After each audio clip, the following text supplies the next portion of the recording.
guys, oh. Sa laki ng alon kagabi guys,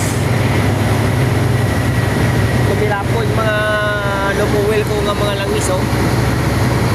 Mga lupit namin guys, ito mga nalipat kagabi.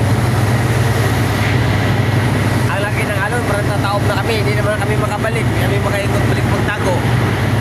Dahil pag umikot kami guys, itataob talaga yung tagbot kagabi. Ngayon, oh, tina mo yung gulong guys, ganun pa rin, oh. Tina mo yung bars. Ang bars kasi kagabi, tina mo yung rampa niya guys, yung sa unahan niya.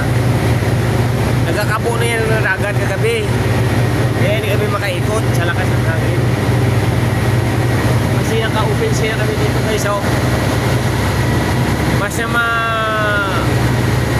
okay to ngayon kaysa kagabi. Ang situation ng panahon, sa okay to ngayon. Nag-issue namin umaga.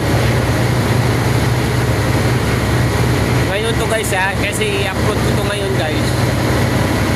Dito na kami banda, papasok na kami ng ng Legazpi. Pero ang target namin katating mga Martes pa or Matulis, yung target. Kasi nag-silter kami kapon, hindi ko lang nga-videoan, nag-video lang ko doon sa tricycle na ako kagabi, sa motor na ako kagahapon, napunta ng Matlog. Kasi sa Gimbalan Oriental kami na gano'n eh. Kasi din lakas ang agos, kaya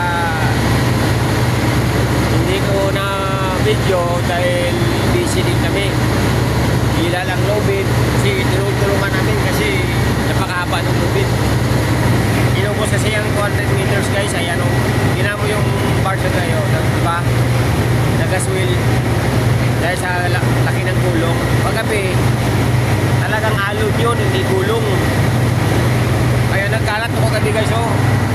Kita mo naman guys, oh, na huwag ko muna ayusin to guys kasi magulong guys, malaki pa rin ang gulong. Mga langis guys, oh, nilapo na guys yung kagabi. Mga sa presipo namin, nagkaputol na guys yung wire. Madugtong lang din yan balik kasi